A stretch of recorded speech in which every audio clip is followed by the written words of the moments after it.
Bonjour à tous, donc je me présente, je m'appelle Rémi Etienne, donc je suis infirmier en équipe mobile de soins palliatifs dans un centre de lutte contre le cancer à Nancy, qui s'appelle l'Institut de cancérologie de Lorraine, qui est en fait membre du groupe Unicancer. Je suis aussi formateur en hypnose à l'Institut français d'hypnose et directeur régional du centre Hypnosia qui a ouvert récemment, qui est un centre de formation d'hypnose pour les professions de santé. Alors je remercie les membres du jury, je remercie les organisateurs de me donner la possibilité de présenter ce projet parce que c'est quelque chose qui me tient à cœur depuis un certain temps. J'ai pas le temps nécessaire pour vous parler d'hypnose comme je le souhaiterais parce que ça prend toujours beaucoup de temps. Mais je vais essayer de faire très court, de pouvoir parler de ce projet tout en le liant avec le contexte. Donc tout d'abord quelques chiffres en fait en lien avec notre établissement. C'est un établissement de lutte contre le cancer avec toutes des tâches de prévention, diagnostic, de soins, d'enseignement évidemment et puis de recherche. Et vous allez comprendre pourquoi je mentionne la recherche, parce que finalement, dans le domaine de l'hypnose, on a la chance de pouvoir mener plusieurs projets de recherche dans ce domaine. Donc le contexte, en fait, je travaille dans une unité de soins de support, qui est en fait une unité où il n'y a pas de patient, mais où on se déplace plutôt, où je fais du patient en fonction de nos spécialités. Donc mon temps, moi, il est réparti entre l'équipe mobile de soins palliatifs, donc pour accompagner effectivement des patients en situation palliative au sein de l'établissement et à l'extérieur. Et j'ai aussi une activité d'hypnopraticien, donc 2 jours par semaine, pendant lesquels en fait je pratique. Enfin là, c'était marqué une journée, mais c'est passé à 2 récemment, parce que la demande était plus importante. Une journée pendant laquelle en fait je pratique l'hypnose dans le cadre vraiment spécifique de la douleur chronique, de la douleur induite aussi par certains soins, et puis toutes les on va dire les troubles et les symptômes en lien avec la pathologie, c'est-à-dire par exemple les bouffées de chaleur en lien avec l'hormonothérapie, les nausées d'anticipation en cours de chimiothérapie, et puis surtout ce pourquoi je viens l'activité qui est en pleine expansion là à l'heure actuelle, parce qu'il y a de plus en plus de demandes, c'est la prise en charge effectivement de la claustrophobie ou du moins de l'anxiété des patients dans le cadre des IRM, comme monsieur l'évoquait tout à l'heure, et des masques de radiothérapie dans les centrages de radiothérapie pour les patients souffrant de tumeurs ORL ou des tumeurs cérébrales ou même certains lymphomes. Donc ça fait depuis 2011 en fait que cette consultation existe. Là je vous ai mis les chiffres les plus récents. Donc en 2014 voilà, vous avez un suivi de 75 patients, ça représentait 206 consultations. Et puis c'est en pleine expansion. Là en 2017 on est à plus de 300 consultations, ce qui explique l'augmentation aussi de ce temps imparti pour la pratique. Donc là on voit en 2015 il y avait une relative stabilité pour la prise en charge de la douleur chronique, et puis la claustrophobie représentait à peu près 20%. Et là je peux dire que depuis cette année la claustrophobie, en tout cas l'anxiété avant les examens, est passée devant la prise en charge en douleur chronique, parce qu'il y a une demande de plus en plus importante des radiothérapeutes et des médecins radiologues pour cette problématique. Alors, parler rapidement d'hypnose. L'hypnose, c'est pas l'hypnose de spectacle telle que vous pouvez la voir à la télé, si vous, malheureusement, vous tombez sur les spectacles de Mesmer, qui est effectivement une forme d'hypnose qui repose sur la suggestion verbale directe, mais qui n'est, on va dire, qui va toucher qu'un tout petit pourcentage de la population. L'hypnose qu'on pratique, c'est de l'hypnose ericksonienne, une hypnose thérapeutique, hypnose médicale, qui a plusieurs noms, qui repose en fait sur une capacité naturelle en fait de la personne à entrer dans un état modifié de conscience, qu'on a tous en nous, hein, cette capacité qu'on a des fois prendre la voiture pour se rendre quelque part, et puis d'oublier la conduite, et puis de partir dans ses pensées de manière naturelle. Donc on est dans cet état un peu intermédiaire où on est présent à ce qu'on fait et en même temps un peu absent parce qu'on se projette sur autre chose. Cet état mental, on peut le reproduire avec des techniques, c'est le propre de l'hypnose. L'idée en fait c'est de proposer en fait au patient des séances pendant lesquelles on va lui apprendre à se remettre dans cet état-là, de manière à avoir un accès plus direct à son inconscient, et pouvoir lui proposer des suggestions en lien avec sa problématique. Alors moi je tiens à dire que je suis pas psychothérapeute, donc j'utilise pas l'hypnose dans le cadre de la psychothérapie, hormis dans la préparation aux examens. Je ne veux pas soigner les phobies, je ne veux pas soigner les TOC ou des choses là. J'ai une collègue psychologue qui le fait très bien, et on s'est vraiment réparti les tâches comme ça pour pouvoir le proposer. Et l'idée en fait avec l'hypnose, et c'est un peu le sujet du jour, c'est de proposer en fait aux patients de s'approprier ces techniques qu'on va appeler en fait l'auto-hypnose. L'auto-hypnose en fait c'est quoi? C'est une transe. Le mot transe fait toujours un peu peur, hein, c'est simplement pour dire c'est l'état d'hypnose à proprement parler. En fait c'est une transe personnelle qui va suivre le même schéma qu'une séance d'hypnose formelle, donc classique. Donc l'auto-hypnose, elle s'apprend avec un thérapeute au travers d'une relation thérapeutique. Limiter l'hypnose à un simple état mental, ce serait une erreur parce que l'hypnose, ça repose avant tout sur une solide relation de confiance entre le patient et le praticien, et notamment sur des techniques de communication et de tout ce qui va graviter autour du non-verbal aussi, et de la bienveillance et de l'empathie qui vont effectivement être déterminants dans la réussite de ces accompagnements. Alors l'auto-hypnose, c'est le nom de cette technique, auto-hypnose par l'ancrage. C'est des mots peut-être pour certains que vous découvrez. Alors l'auto-hypnose, c'est le fait d'apprendre en fait aux patients à se servir de cette technique hypnotique.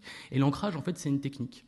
C'est une technique d'hypnotique. On a une boîte à outils en tant qu'hypnopraticien avec plein de petites techniques. Et l'ancrage, c'en est une parmi tant d'autres. Et on a eu l'idée, en fait, j'ai eu l'idée en 2011 de faciliter en fait l'accompagnement des patients par cette technique-là. L'ancrage, qu'est-ce que c'est ? On a tous des encres, quel qu'on soit dans cette salle. Des encres, ce sont des stimulations sensorielles qui vont nous rappeler un moment de notre vie. On peut avoir des encres positifs. L'encre, par exemple, l'odeur du gazon qui va nous rappeler l'été et toute la douceur qui va graviter autour, mais aussi certains sons, au contraire, par exemple un avion qui va voler un peu bas, qui va faire du bruit. Pour des gens qui ont vécu la guerre, ça, au contraire, ça va ramener à quelque chose de moins sympathique. Donc ces encres, on en a des positifs et des négatifs, hein, je simplifie. Et l'idée, c'est pendant une séance d'hypnose de suggérer au patient de créer une encre, donc quelque chose de positif. Donc le patient va l'accompagner en hypnose.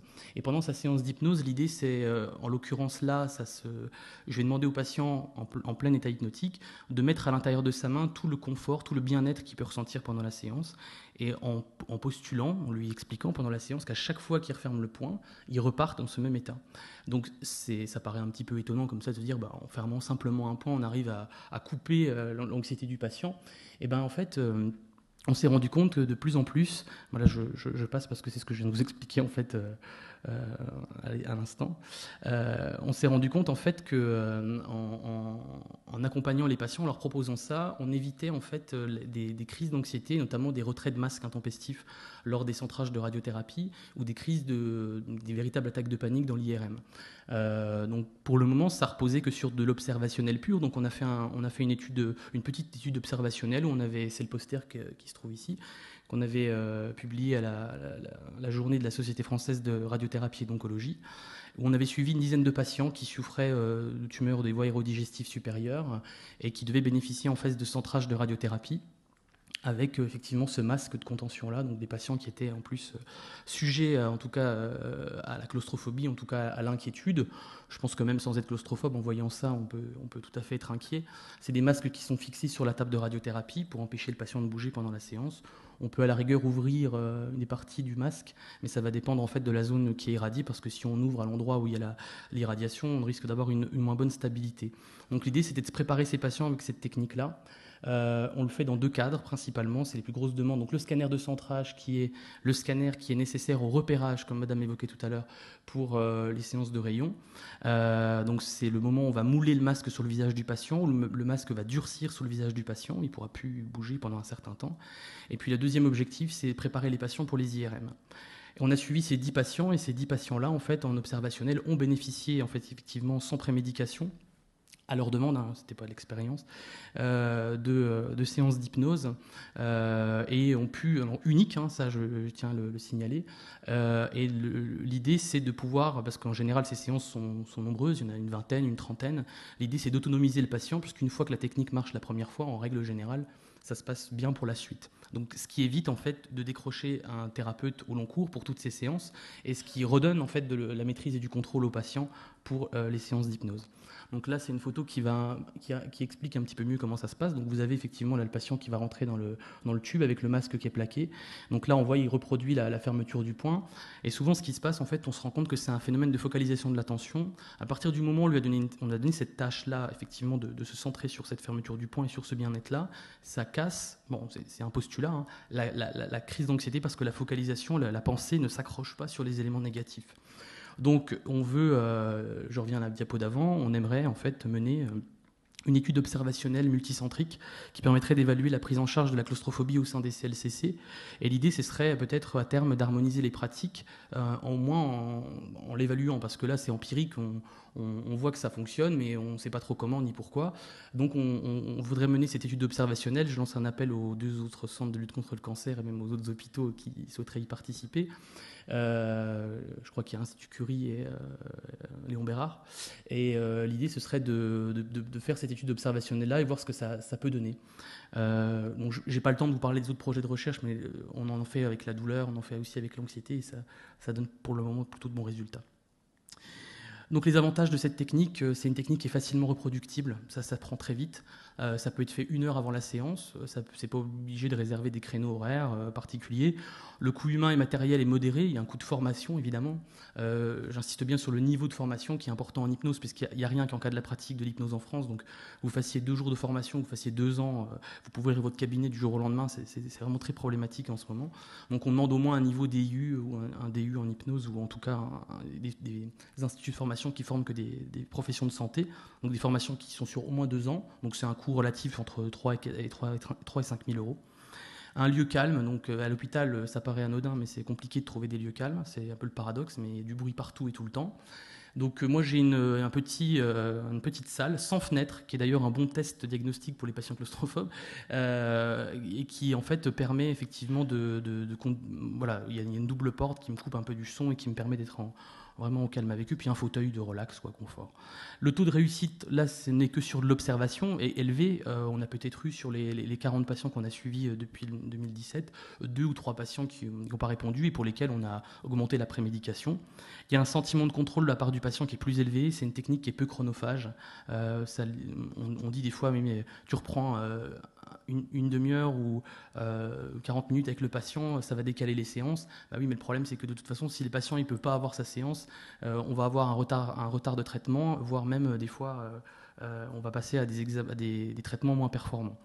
Donc l'avantage, il est quand même énorme. C'est une limite de retard diagnostique et de traitement, parce que pour les IRM, quand on ne peut pas faire d'IRM, on est obligé de passer un scanner.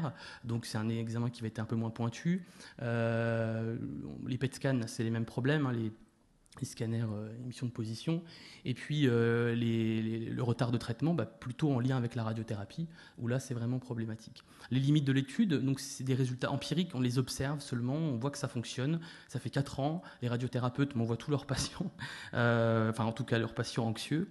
L'avantage, c'est que ça a formalisé, j'ai envie de dire, en tout cas la consultation, où le radiothérapeute va, dès le début avec le patient, lui évoquer effectivement ce masque de contention, va évoquer effectivement tous les éléments qui vont graviter autour de l'irradiation, chose qu'ils ne faisaient pas avant, avec un questionnaire qu'ils vont remplir d'anxiété, et ils vont évaluer et m'adresser en des cours le patient. La limite, c'est aussi la présence d'un praticien formé à l'hypnose et à la technique, et puis ce qu'on appelle les critères d'exclusion, mais c'est en lien plus avec la problématique, enfin avec la technique hypnotique, qui va être les patients psychotiques par exemple, les patients avec lesquels on ne peut pas communiquer. J'insiste bien sur le fait que c'est des limites et pas des contre-indications, c'est que moi je ne me sens pas de faire de l'hypnose dans ces conditions-là, mais il y a des praticiens qui le font tout à fait. Enfin voilà, je me permets de faire un petit peu de publicité. On a sorti 2 livres sur la pratique de l'hypnose en fait, et dans les soins infirmiers et au travers de cas cliniques. Et cette technique là que je vous décris là, elle est décrite en fait dans ces ouvrages-là. Donc pour ceux que ça intéresse. Et tout à l'heure, M. Couty disait qu'effectivement, l'intérêt, c'est que ce savoir puisse se répandre à d'autres professions de santé et que ça ne reste pas cloisonné au sein de l'institution. Dans les instituts dans lesquels je travaille, on développe en fait cette technique-là au travers de modules spécifiques. Donc voilà. Je vous remercie de votre attention.